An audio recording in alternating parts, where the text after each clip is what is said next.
بسم اللہ الرحمن الرحیم۔ السلام علیکم ورحمۃ اللہ وبرکاتہ۔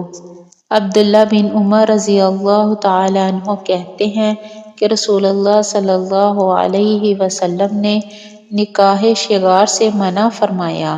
مسدد نے اپنی حدیث میں اتنا اضافہ کیا ہے کہ میں نے نافع سے پوچھا شغار کیا ہے؟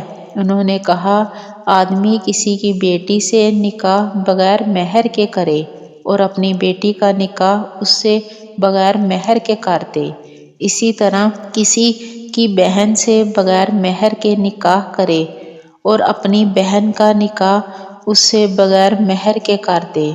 عبداللہ بن عبد الرحمن بن ثوبان رضی اللہ تعالیٰ عنہ سے روایت ہے، وہ نبی اکرم صلی اللہ علیہ وسلم کے اصحاب میں سے ایک شخص سے روایت کرتے ہیں کہ جب حضرت علی رضی اللہ تعالیٰ عنہ نے رسول اللہ صلی اللہ علیہ وسلم کی صاحبزادی حضرت فاطمہ سے شادی کی اور ان کے پاس جانے کا ارادہ کیا تو رسول اللہ صلی اللہ علیہ وسلم نے انہیں منع فرما دیا جب تک کہ وہ انہیں کچھ دے نہ دیں۔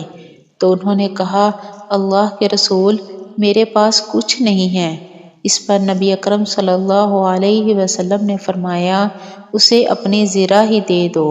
چنانچہ انہیں زرہ دے دی، پھر وہ ان کے پاس گئے۔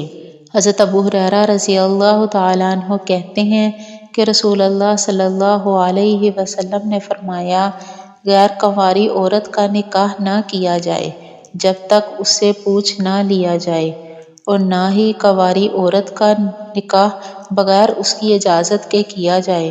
لوگوں نے عرض کیا اللہ کے رسول، اس کی اجازت کیا ہے؟ آپ صلی اللہ علیہ وسلم نے فرمایا اس کی اجازت یہ ہے کہ وہ خاموش رہے۔